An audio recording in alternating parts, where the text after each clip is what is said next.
Happy New Year. Great. Great. Thanks. Coach, before we get started on the game, 100 wins now in your young coaching career, the fastest one in franchise history to do that. Perhaps maybe a full circle moment to be here right now answering this question at the place you started your coaching career. What does that milestone mean to you?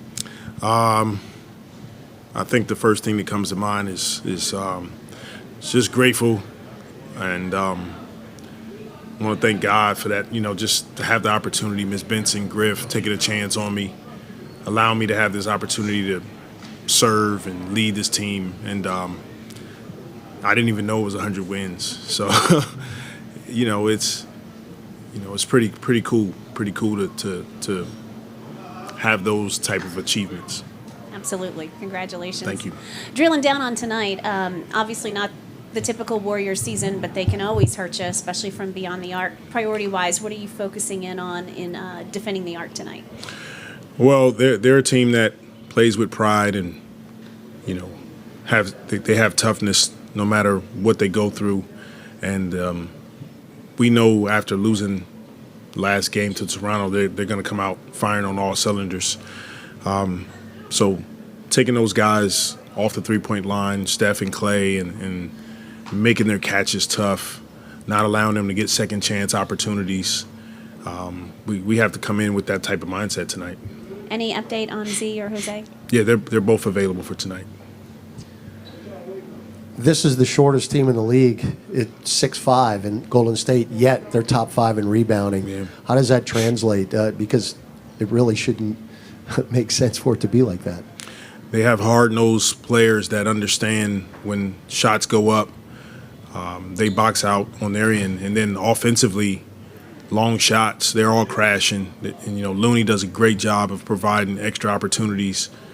And he's either scoring or he's kicking it out to the three-point line for shots. So we're well aware that the last few times that we were in this building, it came down to our ability to secure rebounds, and we didn't do a great job of that.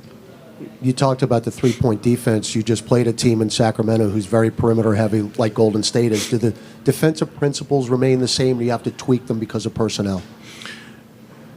They definitely remain the same in the sense of, getting an early stick hand up, closing out to their feet. We have to make Curry's catches tough, show him multiple looks defensively, not allow him to get going. When he was in New Orleans last time we played, he had a huge spark for their team. So a lot of the same movement off the ball, they're cutting, things like that. So we have to come with a physical mindset for tonight. Hi, Willie. Hey, Kara. Hey. I was wondering if you've been following Draymond's suspension from afar. He is back. He's trying to get back on the floor. What do you hope this season holds for him? He says he really wants to cut down on the antics. He really wants to grow as somebody who knows Draymond. How do you think he could do this season? It's good to see him back, and I'm a big believer that the league is in a better place when you have the best players playing, and he's one of the best defensive mindsets and even offensively for this team. I try not to make comments about things that I wasn't here when it happened, and I'm watching from afar like most people. So I try to be a big component of mine in my business, and I support Draymond wholeheartily. He's a brother of mine. I love him, and I want the best for him, and that's what this is. It's like, we really want the best for him, and it's good to see him back. So. Willie, another Draymond question, but more on the basketball side of it. As a team for the Warriors who have been struggling defensively as of late, what does bringing Draymond back into the fold, how does that give them an automatic lift, especially on defense? Well, this is not, they're not the team that they want to be unless Draymond is on the floor. He means that much to this team, to this organization, to the championships that they hung here. He's their emotional leader. He's their defensive leader, and with him on the floor, this is a dangerous team, and that's what they've been missing. Willie, hi, nice to see you. Kind of piggybacking off of Jen's question, this is Tara Vanderveer here in the Bay Area is approaching Coach K's record. She's 3 wins away. She's at 1,200 wins. I mean, does that what Jen just asked you about 100 and your age? She's been doing this longer than you've been alive at such a high level. Can you even imagine that number? I can't. Honestly, I can't imagine that number. But a credit to all of the coaches that put the work, put the time in, and it's really about serving young people, helping people to maximize the platform that God has given us. So, it's a heck of an accomplishment for sure. Coach, on Monday's MLK Day, you guys have Dallas. What is it like to coach and have played on that day, and what is the significance of that day to you? Well, I'm definitely one of the beneficiaries of his sacrifice and his dreams and all of the things that he stood up for. I'm sure he would be proud of, being able to see young black men like myself and others have an opportunity to lead organizations, to have had an opportunity to play basketball on that day. It's a true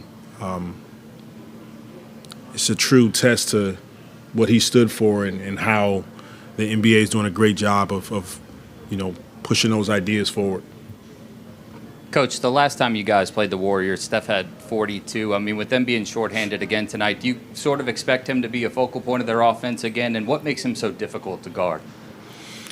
I definitely think he's going to be the focal point of the offense. And, he's seen it all. Double teams, traps, deny, take the ball out of his hands. And he's relentless. He continues to come at you for 48 minutes. So it's going to take a collective effort on our part. We didn't do it, like I said, we didn't do a great job when we were in New Orleans of being physical with him, taking the ball out of his hands, showing him different looks. So we have to do better with that tonight. Hey, Willie, you guys are 6-4. Sorry, right here. You guys are 6-4 in your last 10 games, but have a over +10 net rating. 3 of those losses came by, I think, just 1 score. Seems like you guys are kind of coming into your own here at midpoint of the season. What do you attribute that to? We're all committed to just trying to continue to get better, looking at the things that we're doing well and highlighting those, staying positive about them, and then looking at areas that we can improve in, especially the late game areas for us. We had 3 games at home that we lost by combined 5 points. So those are areas that we're looking at, and the biggest thing is that we're pretty much healthy, and that's a big part of it. Okay, thank you.